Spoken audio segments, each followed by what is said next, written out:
Muy bien, estamos con el doctor Juan Luis Álvarez Gallú Jorgensen, con la sexóloga Gabriela García Guerra, la sexóloga Santa Ortega, yo soy el sexólogo Carlos Ramírez, los tres formados por el doctor Juan Luis Álvarez Gallú en el Instituto Mexicano de Sexología. Gusto de recibirlos y me encanta verlos otra vez. Mil gracias, doctor. Pues, había interesado preguntarle, porque usted nos ha compartido parte de la historia, gracias a que pudimos estar en los posgrados, ¿cómo fue que usted le surge la idea de ir a profesionalizarse en el campo de la sexología y traerlo y volverse el pionero aquí en México? Bueno, mira, yo era psiquiatra recién recibido, trabajé en el Centro de Salud Mental de la Facultad de Medicina y empezaron a llegar alumnos de medicina con dudas sexuales, que eran dudas que yo también tenía. Me di cuenta que aún siendo médico y psiquiatra no sabía nada. Entonces de ahí empezó mi inquietud. Encontré libros de William Masters, encontré algunos libros de Kinsey, empecé a leerlos y me empezó a interesar mucho la posibilidad de conocerlos. Y así fue como en aquella época que si no había internet, era más factible viajar. Entonces me fui a conocerlos a San Luis, Missouri. Ahí también conocí a John Manuel y después los traje aquí a Puebla a los dos, que es donde tomamos esa foto que tengo en mi face. Y de allí mi inquietud cada vez creció más por hacer una sexología científica y así empezamos. Así empezó el MSX y cada vez fue creciendo más y más hasta lo que en la fecha son 6 posgrados, 3 especialidades, 3 maestrías y bueno, pues ahora que yo estoy un poco limitado, está en manos de estupenda gente egresada y espero que cada vez se incorporen más. Perfecto. ¿Qué considera importante la profesionalización? Incluso en este artículo que escribí en los archivos hispanoamericanos de sexología, es una necesidad impostergable. Sí. Bueno, mira, yo creo que hay tanta gente que se dice sexólogo, incluso actores, incluso gente que escribe libros desde la farándula y que se dicen sexólogos. Entonces, en ese sentido, ya he visto algunos esfuerzos de algunos egresados de formar un sexólogo en un colegio, pero en ese sentido el instituto está trabajando y espero que haya prontas noticias para tener un colegio verdaderamente profesional de sexólogos con cédula que se incorporen. Yo recuerdo que en las primeras generaciones, yo generación 06, que es 06, había una magia importante en los docentes porque eran de primera mano quienes se habían formado por primera vez en la sexualidad. ¿Cómo miras esta evolución en los que ahora nos decimos docentes y también quienes queremos seguir con esta ruta de seguir formando desde esta parte científica de la sexualidad? Sí, mira, yo creo que hemos evolucionado mucho. Desgraciadamente algunas personas que se formaron en el MSX como que dieron un giro y empezaron a manejar cuestiones personales y bueno, por ello ya muchas de ellas ya no están, pero cada día tenemos mejores docentes y estamos en el rescate y en la búsqueda de muchos egresados que nos ayuden a darle otro boom al instituto y además un boom a este eventual colegio. una de las partes fundamentales en la formación, tanto de la especial como de la maestría, era una formación teórica, una formación actitudinal, y incluso diría que vivimos una transición que se empezó a construir a través de la investigación, Claro, que era poder completar el círculo. sí, En las áreas tanto educativa como clínica, como de educación, como en sensibilización y manejo de grupos. sí. Mira, creo que la educación en materia de sexualidad no puede quedarse en lo teórico. Aunque lo teórico sea muy importante, creo que la formación incluya también el cambio de actitudes. El cambio de actitudes no se da nada más por conocimientos, se da por darse cuenta de cosas. Y ahí es donde la sensibilización juega un papel sumamente importante, y eso lo enfatizamos nosotros desde el primer taller de la maestría, del tronco común, digamos, de las maestrías, que es el taller básico. Pero ¿en qué año es que usted comienza aquí en México, después de haber en San Luis con Master Johnson, John Money? Mira, yo diría que la inquietud en mí estuvo desde el 1977-78, y cuando se iba a dar el Congreso Mundial en México, en 1979, fue cuando fundamos el 22 de noviembre el INESEX.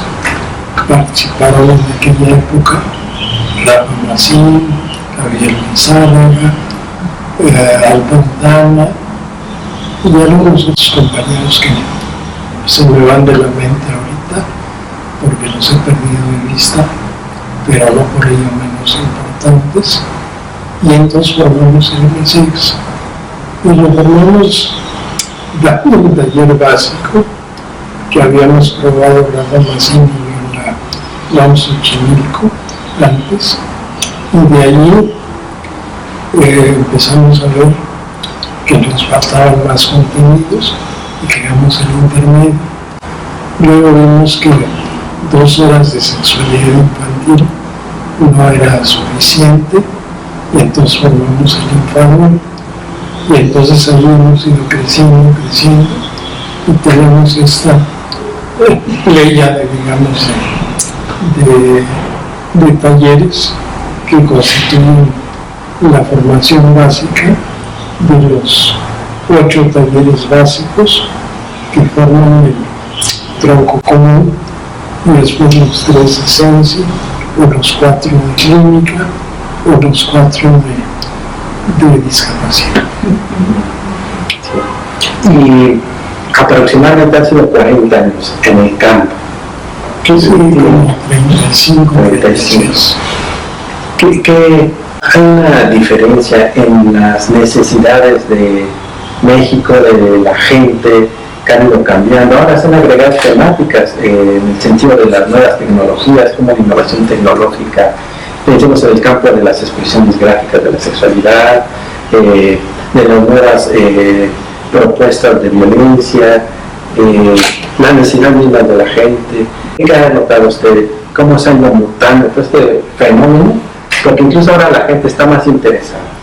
Sí, yo creo que ahora los alumnos que llegan con un poco más de información, aunque no haya necesariamente cambios en las actitudes.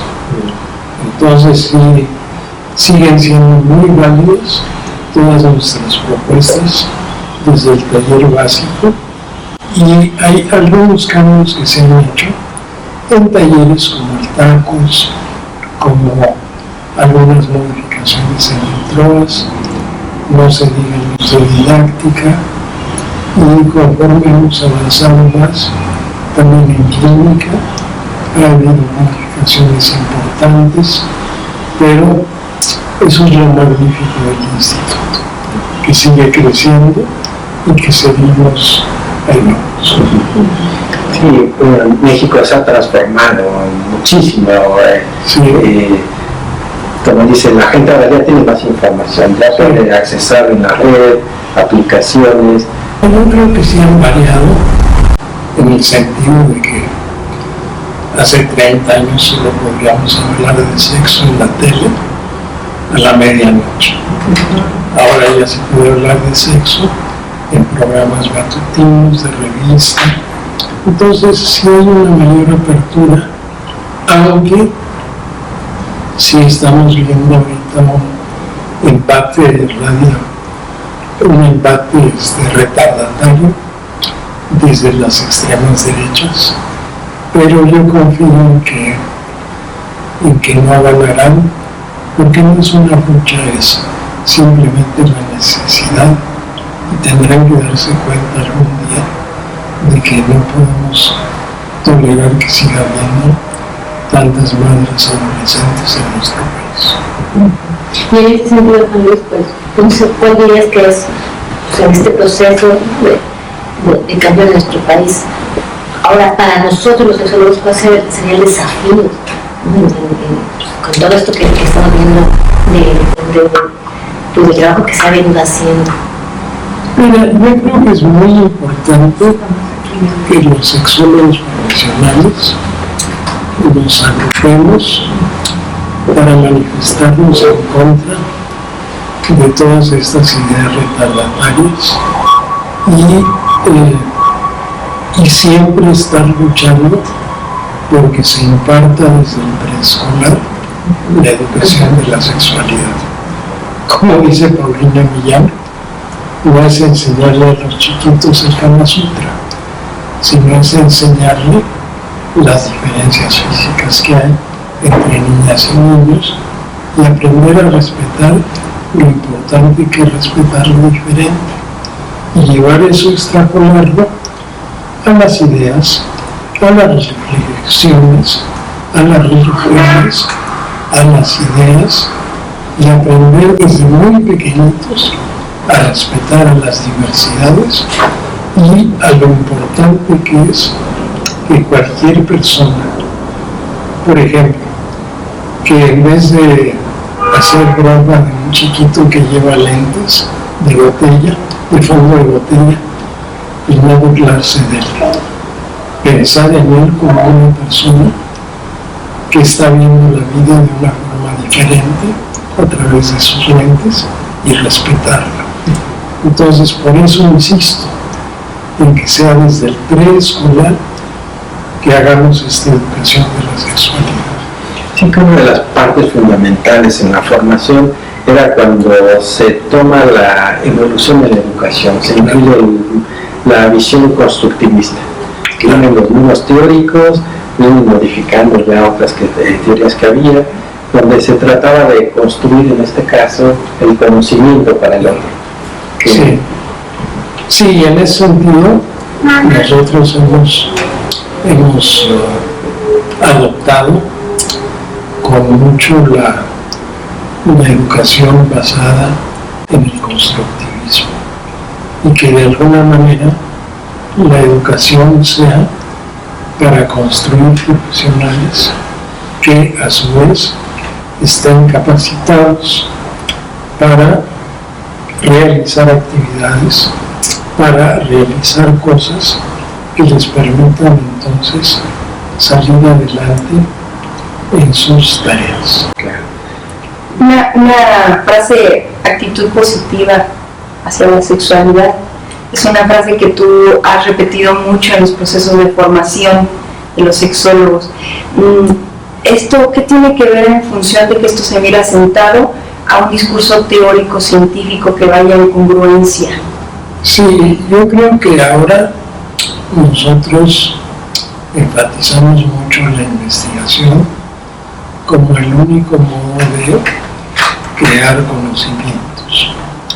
Y mientras no hagamos investigación mayor aquí en México, pues no podremos crear esta sexología mexicana, aunque llevamos un buen paso y vamos adelante investigando más sobre sexualidad incluso la UNAM, incluso el Colegio de México, y nuestra revista, que ya tiene más de 17 o 18 años de ser una revista científica, tanto quanti como quali, como mixta, y publicando en español con traducciones al francés, al inglés, al portugués y claro, en español los resúmenes. Y esto ha generado yo creo que un desarrollo muy importante, porque es la única revista indexada en el mundo en español. Y al fin y al cabo es necesario un órgano de difusión de lo que se va construyendo, Claro. porque los primeros textos que al menos llegaron a mis manos, Macari, Goodwell, eran, o incluso enciclopedias de López y Bor, que venían de España, era como decirnos, así es, sí. Ahora parece ser que hay un giro reflexivo, porque el investigador no está concluyendo, está invitando a la reflexión. Claro, sí. A cualquier parte del humano. Sí, seguimos diciendo que la sexología es una ciencia transdisciplinaria, porque seguimos teniendo aspectos de la historia, de la psicología, de la antropología, de la biología, de la fisiología, de la pedagogía, de muchos otros campos que cruzan la sexología en los campos sexuales, naturalmente, porque no los aborda todos en el completo, pero ese sigue siendo el concepto transdisciplinario, y que en su ejercicio sigue siendo interdisciplinario. Tenemos biólogos, psicólogos, antropólogos, médicos, maestros, todo tipo de profesionales que se han informado con nosotros. Con todos estos años pues, que tienes de estar sumergido en la sexualidad, ¿tú dirías que la sexualidad en México, o a lo mejor las sexualidades en México se han ido moviendo? ¿Cómo has visto al paso de los años que la mujer, el varón, todo el mundo diverso de sexualidad en nuestro país se ha ido moviendo? Mira, yo creo que es muy disparo. La Ciudad de México tiene un avance muy importante desde el punto de vista que es el lugar donde se aprobaron las interrupciones legales del embarazo, las actas de nacimiento de los transexuales, las bodas LGBT, la adopción. Entonces, la Ciudad de México ha sido como el punto de la punta de lanza, y por otro lado, ya tienes un gato, sí, el bueno, y por otro lado tenemos, para que puedas notar, tenemos estados donde empiezan a funcionar estas cosas, algunas parcialmente, otras más, y tenemos otros lugares donde no hay absolutamente, prácticamente ningún avance. Es como muy disparo, pero tenemos cosas muy halagadoras como la Suprema Corte de Justicia, que ya avaló las bodas gays, y entonces esto es para retomarse en todos los estados. La Suprema Corte también legisló sobre la adopción de gays, de parejas gays, y vamos a ir poco a poco, si seguimos trabajando y nos unimos más, vamos a ir pudiendo cada vez generar este fenómeno más a nivel nacional, aunque algunos estados van tomando algunas cosas y van adelantando. La formación como sexólogas y sexólogos era para facilitar la desmitificación. Experiencias que ahora ya se pueden hablar, genera un gran terror por la ignorancia que implica. Claro. Porque en sí los procesos son procesos humanos, son procesos de afectividad legítima, no se busca hacer daño. Claro. De ahí la sexología educativa tiene importancia de comunicación con el otro. ¿Qué visualiza hacia el futuro? La sexología en México, ¿hacia dónde necesita ir evolucionar? Como esa investigación que hizo sobre si aceptaban la educación de la sexualidad, a mí me sorprendió que se enfocara en investigar a los padres que decían que no. Claro, era comprender que era una gran ventaja de que ahora los padres aceptaban la educación de la sexualidad. Sí, mira, los papás jovencitos no saben qué hacer con la papa caliente y por ello le daban importancia en la escuela para cubrir este aspecto, pues que para ellos es cuesta arriba. Pero porque pensemos en una cantidad de papás y de mamás que qué van a hacer si los niños ven a dos mujeres besándose o dos hombres besándose y les preguntan, oye, ¿qué está pasando, papá? Los papás no van a saber qué decirles. Entonces me parece lógico que la escuela propicie, que los padres propicien que esto se imparta en la escuela.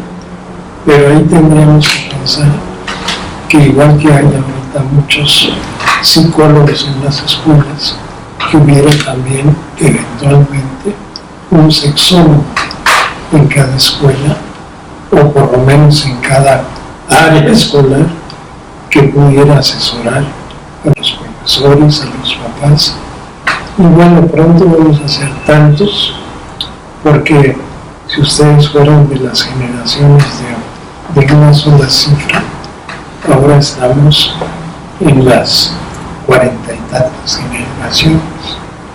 Entonces es muy importante que intensifiquemos la formación y que además nos organicemos como profesionales para presionar a las autoridades, que ojalá y sean otras, no como las actuales.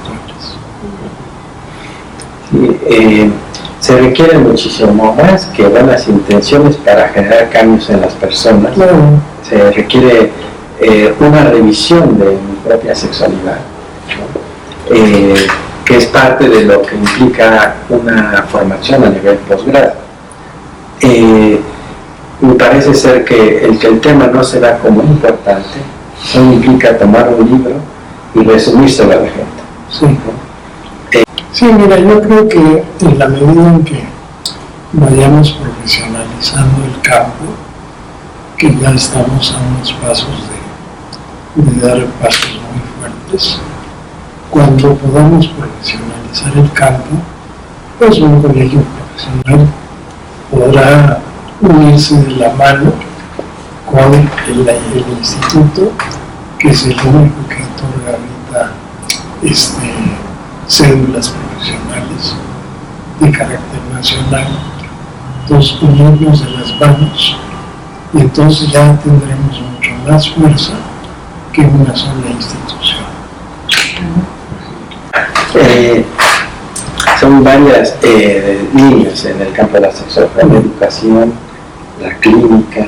Pensemos que, mira, un ejemplo fue cuando aceptaron las bodas gays en México, en la Ciudad de México.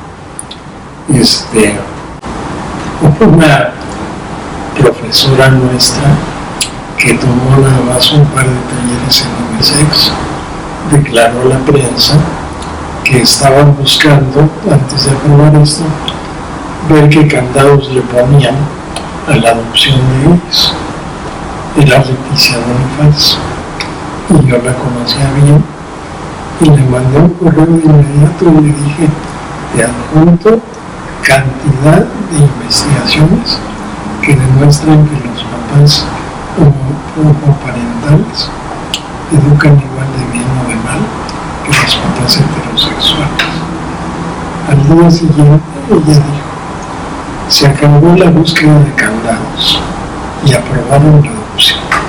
Entonces, ese fue un golpe de suerte, que estuviera Leticia Bonifaz ahí, y un cambio de gobierno abierto como Ebrard. Entonces esperemos que de repente haya otros gobernantes que estén más abiertos. Incluso, bueno, Peña armó su relajo en Los Pinos con una bola de gente ahí que lo acompañó para aprobarlo en los matrimonios gays. Bueno, él tiene sus motivaciones políticas que no son necesariamente las que podemos tener nosotros, pero bueno, eso ayudó también. Entonces hay que buscar todas las coyunturas, todas las maneras de entrar para cambiar esta situación y poder llegar ciertamente con otro secretario de Educación, no como el que hay ahora, a modificar las cosas en nuestro país. ¿Tú crees que ayuda, Luis? Yo tengo la idea y me gustaría saber tu opinión. Pienso que para poder abrir más espacios en la educación de la sexualidad, desde pequeños, desde preescolar, como dices, para que los padres lo acepten, lo miren con cierta posibilidad de que esto va a aportar algo en la educación integral de sus hijos, tengo yo la idea de que si se les habla desde un discurso científico, sí, asusta menos, como que ayuda a que se piense que esto tiene como apuntalar más hacia la salud, tiene un camino hacia la salud de cada ser humano, hacia la salud integral. ¿Tú miras esto como una posible estrategia para abrir este camino de la educación de la sexualidad? Mira, siempre que haya que trabajar con menores de edad, habrá que trabajar primero con los papás. Y hablarles a los papás desde la ciencia, hablarles de la protección de sus niños para tener confianza, para defenderse de abusos, de abordajes indebidos, y además enseñarles este respeto irrestricto, y que no se les va a hablar de posiciones contales en el preescolar, pero que sí se les va a hablar con la verdad, como lo hacen en Finlandia, en otros países, como Holanda, y que no se van a acabar en el mundo cuando a sus hijos se les ayude a hacer esto, y que lo van a tomar como algo natural, y como lo hicieron para la cuestión ambiental, los hijos se vuelven inspectores de los papás en la casa. Entonces pues seguiremos. Bueno, mira, yo creo que nos falta gente en las redes sociales que desmitifique cosas. Si nosotros vemos las entrevistas que les hacen en las marchas a estos profamilias, muchos de los que contestan no tienen ni la menor idea que están haciendo allí o por qué están marchando. Entonces, es una manipulación muy gorda que está haciendo ahorita la Iglesia, encabezada y fortalecida por este cardenal que tenemos, que afortunadamente ya va a llegar a su jubilación y esperemos que ya pronto se vaya y deje de armar escándalos y deje de armar ideas erróneas como todas las que declara sobre el ano, sobre esto, sobre otro y otras cosas sobre el género, porque hablar con los niños de las diferencias que hay entre hombres y mujeres no es incitarlos a que se vuelvan transexuales. Nadie va a crear transexuales ni homosexuales por hablarle de los niños. Hay una cosa muy importante: todos los gays, transexuales, travestis que hay en el país vienen de parejas heterosexuales, no de parejas homoparentales. ¿Hasta dónde me dirías tú, Juan Luis, que ha llegado tu trascendencia en la sexualidad, en la educación de la sexualidad? Desde que llegaste, implementaste, creaste el INSEX, y hoy en día, si miras hacia atrás, ¿hasta dónde crees que ha llegado tu trascendencia? Mira, eso es muy difícil de medir, pero por las respuestas que tengo cuando publico cosas en Facebook o en Twitter, me parece que pues hay mucha gente que me escucha, mucha gente que toma en cuenta lo que digo, y eso me gusta, y ojalá pueda seguir siendo así mientras esté yo vivo, y si ya no lo estoy, pues ahí estarán mis libros y mis ideas para los que quieran seguirlas. Una de tus primeras obras, La conducta sexual del mexicano. A la fecha, ¿cuántos libros has editado? No los he contado, pero son como 7 o 8. Y viene uno nuevo de anatomía y fisiología que hemos estado trabajando con Luis Enrique Ortega y una alumna nuestra avanzada que es médica general y su esposo que es prólogo, y entonces otros que vinieron hoy están haciendo entrevistas a personas añosas para ver cómo se hace esto, y también quieren publicar un libro. Entonces yo sigo estando muy activo, porque como les decía hoy en la mañana, el órgano que tengo entre las dos orejas sigue funcionando, aunque mi cuerpo ya no es el mismo que antes y que tiene sus limitaciones. Afortunadamente la cabeza ahí está, sigo pensando, estoy de hecho haciendo una investigación ahorita en Chile y Monkey de actitudes ante diversidades, y esto va muy bien y me gusta. La sexología clínica que se fue construyendo incluía la terapia sexual, que la terapia sexual era el trabajo con las disfunciones sexuales. La sexología clínica implicaba tener las habilidades de facilitar en todos los demás temas. Sí, lo que pasa es que la sexología clínica incluye pues el manejo de no solo las disfunciones, no solo la terapia sexual, sino la transexualidad, el transgénero, la terapia de pareja.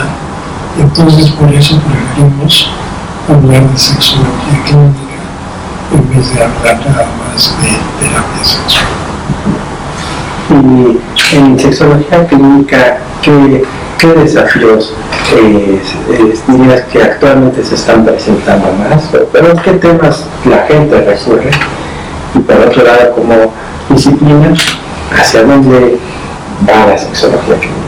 Yo creo que cada vez hay un poquito menos de reticencia a consultar a profesionales, y cada día veo en Facebook, veo en correos que recibo solicitudes de sexólogos clínicos o educadores en muchos estados de la República, y entonces yo les dirijo al instituto porque no tengo aquí a la mano ¿cómo se llama? El directorio, pero yo sé que en el instituto están contestando, dando esos datos a mucha gente, y entonces ahí vamos, y habrá que seguir luchando, y pues yo entraría en la lucha todo el tiempo que me sea posible. Sí, yo solo agregaría en este momento la importancia que tiene que los profesionales de la sexología, una vez ya unidos, formen esta mancuerna con el instituto y se trate por todos los medios posibles de influir a nivel de la toma de decisiones y a nivel de la sociedad, a nivel de las escuelas, de los padres de familia, tratar de implementar esta educación de la sexualidad desde el preescolar. Creo que esa es la parte más importante. Si lo lográramos hacer, México cambiaría en 10 años. Sería distinto. Se pudiera hacer en todo el mundo cambiaría. Porque dejaría, a mi modo de ver, de haber fundamentalismos religiosos, fundamentalismos políticos, y empezaría a haber una mayor armonía, primero en el país y después en otros lugares. Sí, claro, en estos casi, por lo menos 35 años que empezaste a profesionalizar la sexología, pues ha sido como pequeñas células que nos hemos dispersado, ¿no? Sí.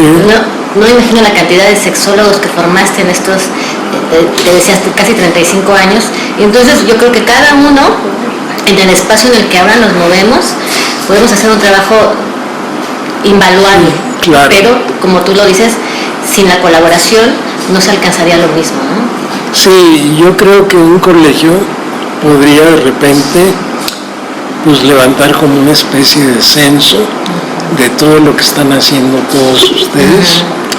Sería una tarea muy, muy valiosa. ¿Dónde están? ¿Qué están haciendo? ¿Cuál es su ámbito de influencia? Y entonces organizarnos para incrementarlo y para lograr hacer mucho más todavía.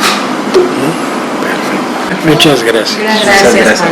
Gracias por la profesionalización y también por la manera en que fortaleciste la mirada que también hicimos cada uno en nuestra propia vida personal, porque eso está por demás decirlo, ¿no? Sí, claro. Pues muchísimas gracias, doctor Juan Luis. Hoy nos recibe en su casa y durante muchos años en el Instituto Mexicano de Sexología, casi 7 años que estuvimos allá. Bueno, no, tú estuviste más tiempo. Como 10. 10. Y el agradecimiento es por siempre. Sí, muchísimas gracias a ustedes por venir a visitarme.